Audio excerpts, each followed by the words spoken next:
ফিলিস্তিনি সশস্ত্র গোষ্ঠী হামাসকে তার ঘোষিত ২০ দফা যুদ্ধবিরোধী চুক্তি মেনে না নিলে নরক নেমে আসবে। সামাজিক মাধ্যমে এমন হুঁশিয়ারি দিয়েছেন ডোনাল্ড ট্রাম্প। একই সঙ্গে তিনি গাজার সাধারণ জনগণকে নিরাপদ স্থানে সরে যেতে নির্দেশ দিয়েছেন, যদিও বলেননি তারা ঠিক কোথায় আশ্রয় নেবে।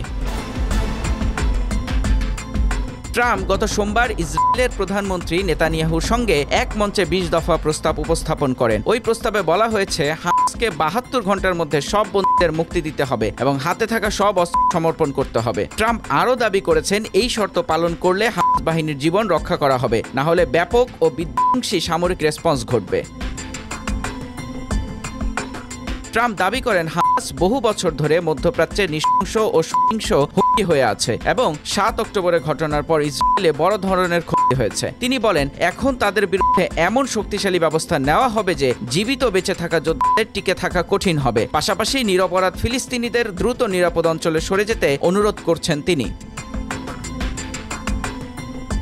হামাসের সশস্ত্র শাখার কমান্ডার ইজ আল দিন হাদ্দাদ সূত্রে জানা গেছে, তারা প্রথম প্রতিক্রিয়ায় ট্রাম্পের প্রস্তাব প্রত্যাখ্যানের ইঙ্গিত দিয়েছেন। তবে কাতারে অবস্থানরত কিছু নেতৃত্ব শর্ত সাপেক্ষে আলোচনায় আগ্রহ দেখাচ্ছে বলে কূটনৈতিক মহলে আলোচ্য আছে। এলাকা ও আন্তর্জাতিক মধ্যস্থতাকারী দেশগুলো, বিশেষ করে মিশর, কাতার ও জাতিসংঘ জনপদের সৃষ্ট বিপর্যয় ও মানবিক সংকট রোধে তৎপর।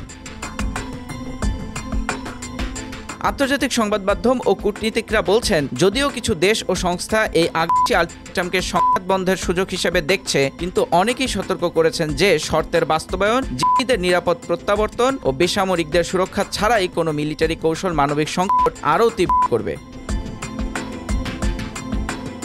জাতিসংঘ, কাতার ও মিশরের মতো মধ্যস্থতাকারীরা এখন ৩টি বিষয় জোর দিয়ে বলছে: সংলাপ, জিম্মিদের নিরাপদ মুক্তি এবং বেসামরিকদের নিরাপত্তা নিশ্চিত করা প্রয়োজন।